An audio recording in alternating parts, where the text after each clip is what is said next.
Напярэдадні дня роднай мовы вялікі тэатр падрыхтаваў імпрэзу «Чытаем разам». Яна стала сюрпрызам для тых, хто купіў квіток на оперу «Сівая легенда». Мы ведали, что 18 лютага будзе у нас «Сівая легенда», а 21 лютага ва ўсім свеце адзначаецца дзень роднай мовы. Мы адразу вырашылі, што абавязкова адзначым гэты дзень. Удзел у імпрэзе прынялі паэты, зоркі сталічных тэатраў, кіно і тэлебачання. Яны чыталі творы беларускіх аўтараў і ўласныя вершы. Салістка вялікага тэатра Ірына Кучынская выканала песню.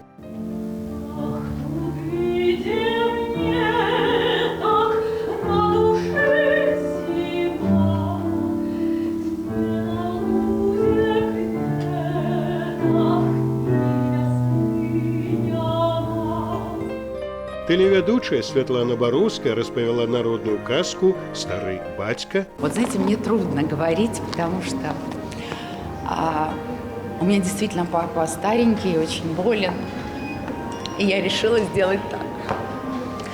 Поэтому это сказка посвящения такое и вообще. А самое главное в искусстве, как мне кажется, это донести эмоцию для зрителя, чтобы он почувствовал, пробудил свое сердце. Абраныя творы на роднай мове чыталі нават гледачы. Былі адзначаны і ўдзельнікі онлайн-конкурса на лепшае відэавыкананне любімага твора. Перакладчыкі на іншыя мовы мне кажуць, вот не ведаю, гэта ваша майстэрства, ці вам так мова здорава дапамагае, што ўсё гэта аж выбухае, аж звініць, аж пераліваецца, да? як нашы майстры слова умелі, лілею млявый плёс люляе, так як Барадулін адбор, шматлікі іншы. Думаю, што беларуская мова для літаратара – это вельмі моцны інструмент.